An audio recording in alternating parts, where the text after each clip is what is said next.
Assalamualaikum warahmatullahi wabarakatuh. Salam sehat, salam olahraga. Timnas Indonesia dicurangi AFC di ronde 4. Qatar dan Arab Saudi tuan rumah bencana bagi Timnas Indonesia. Ya, dalam beberapa hari ini kita mendengarkan informasi bahwa AFC akan menunjuk Qatar dan Arab Saudi sebagai tuan rumah pada lanjutan kualifikasi Piala Dunia Round 4. Tentu kalau ini betul-betul terjadi, maka Indonesia ini sangat dirugikan. Kenapa? Karena laga tersebut digelar di tempat yang saya katakan tidak netral. Karena Qatar dan Arab Saudi juga masih berjuang di ronde keempat. Erick Thohir pun sebagai Ketua Umum PSSI juga mengonfirmasi bahwa AFC akan menunjuk Qatar dan Arab Saudi sebagai tuan rumah. Kenapa saya katakan bahwa Timnas Indonesia ini sangat dirugikan? Kita flashback ke belakang, meskipun ya kita tidak perlu mengingat masa lalu ya. Jadi kalau kata-kata mutiaranya itu, jangan tangisi matahari yang sudah terbenam agar kau bisa menikmati indahnya bintang. Tapi kita perlu mengcrosscheck sejarah bahwa saat Timnas Indonesia berlaga berhadapan dengan tim Timur Tengah, maka kerap kali Timnas Indonesia ini sangat dirugikan. Ada beberapa hal yang perlu kita kaji bahwa ini akan merugikan Timnas Indonesia. Yang pertama, Indonesia saat berhadapan dengan Bahrain di leg pertama, wasit pada saat itu sangat merugikan Timnas Indonesia. Laga tersebut Indonesia sempat unggul 2-1 sampai menit ke-90. Akan tetapi wasit pada saat itu sangat ringan mengeluarkan kartu, memberikan pelanggaran terhadap Timnas Indonesia. Saat itu akhirnya Indonesia bermain imbang 2-2. Tentu laga tersebut masih diingat oleh penggemar Timnas Indonesia. Karena harapan Timnas Indonesia pupus pada menit babak tambahan waktu. Padahal poin sudah di depan mata. Tentu kinerja wasit saat itu paling disorot oleh warganet Timnas Indonesia. Meskipun memang kita tidak perlu menyalahkan wasit. Akan tetapi itu perlu kita flashback, perlu kita ingat sebagai kritik kepada AFC. Seharusnya laga ronde keempat ini ditempatkan di tempat yang netral. Nah, yang kedua, tuan rumah Qatar dan Arab tentu sangat diuntungkan. Kenapa? Karena penggemar Timnas Qatar dan Timnas Arab Saudi ini sangat mudah tentunya menonton pertandingan ronde keempat berbanding terbalik dengan Timnas Indonesia. Tentu tidak akan sebanyak ketika ditempatkan misalkan Indonesia sendiri sebagai tuan rumah. Tentu supporter Timnas Indonesia, pendukung yang memberikan semangat kepada Timnas sangat banyak dan itu sangat menguntungkan. Tapi ketika ditempatkan di Qatar dan Arab, maka merekalah yang diuntungkan ya.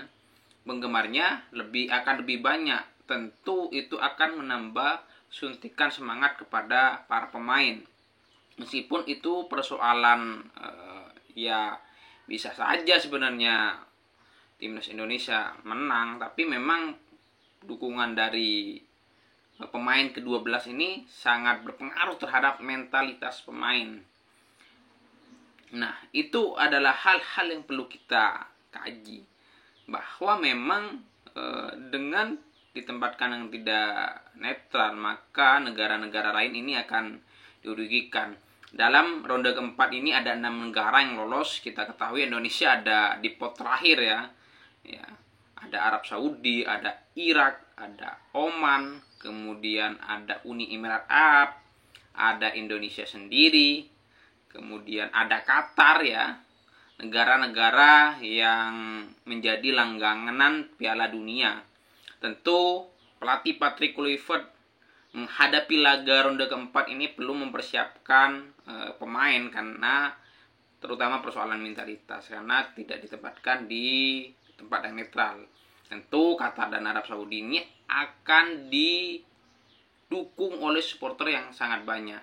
Begitupun dengan negara-negara Irak, Oman, Uni Emirat Arab, karena negara tersebut adalah negara Timur Tengah yang notabene saya rasa tetap sebagai tuan rumah juga ya 5 negara tersebut, karena Indonesia hanya yang bukan negara Timur Tengah yang sangat jauh. Meskipun memang banyak TKI tentu yang akan mendukung timnas Indonesia. Mentalitas perlu diasah oleh pelatih Patrick Kluivert. Jangan sampai laga seperti Jepang ini terulang kembali ya. Indonesia dibantai habis-habisan itu kan saya katakan ya sedikit memalukan, meskipun kita tetap dukung timnas Indonesia. Itu sebagai kritik saja bahwa Patrick Kluivert belum bekerja ekstra keras, karena ini adalah masa depan timnas Indonesia. Jarang-jarang loh Indonesia sampai ke ronde 4. Kita perlu mengapresiasi kepada pelatih Sintayong dan pelatih Patrick Kluivert. Tanpa Sintayong, Indonesia tidak akan sampai lolos ke ronde 3. Ya, tanpa Patrick Kluivert pun mungkin juga Indonesia tidak sampai ke ronde 4. Karena bagaimanapun berhadapan dengan Bahrain dan China, Indonesia menang itu adalah berkat tangan dingin dari coach Patrick Kluivert juga. Ya, semoga ada beberapa evaluasi yang dilakukan oleh pelatih Patrick Kluivert. Tentu Indonesia ini sangat dirugikan, meskipun seperti yang saya katakan, 2 alasan yang saya sampaikan tadi, persoalan kinerja wasit yang merugikan timnas Indonesia, kemudian persoalan tuan rumah, saya rasa itu bisa diatasi ketika Indonesia bermain baik. Itu adalah hanya persoalan non teknis ya. Tentu Indonesia saya rasa kalau bermain baik bisa mengatasi persoalan wasit, persoalan tuan rumah, supporter. Ya, meskipun memang itu juga berdampak terhadap keberhasilan sebuah pertandingan. Tapi kalau Indonesia sudah bermain baik, saya rasa kita akan tetap bisa memenangkan pertandingan. Tentu juga selain persoalan mental yang perlu dipersiapkan oleh coach Patrick Kluivert adalah persoalan kita tahu negara Timur Tengah ini pemainnya selalu mengandalkan fisik. Nah, ini juga yang perlu menjadi catatan bagi pelatih Patrick Kluivert agar Indonesia bisa kuat dalam body balance, bagaimana mengantisipasi permainan fisik dari negara Arab Saudi. Kita nantikan ronde keempat akan digelar pada bulan Oktober tahun 2025. Ajang yang akan menentukan timnas Indonesia akan mengukir sejarah atau tidak. Kita tunggu bagaimana Patrick Kluivert meramu timnas Indonesia agar bisa mengatasi perlawanan dari negara Timur Tengah. Bravo timnas Indonesia. Salam olahraga.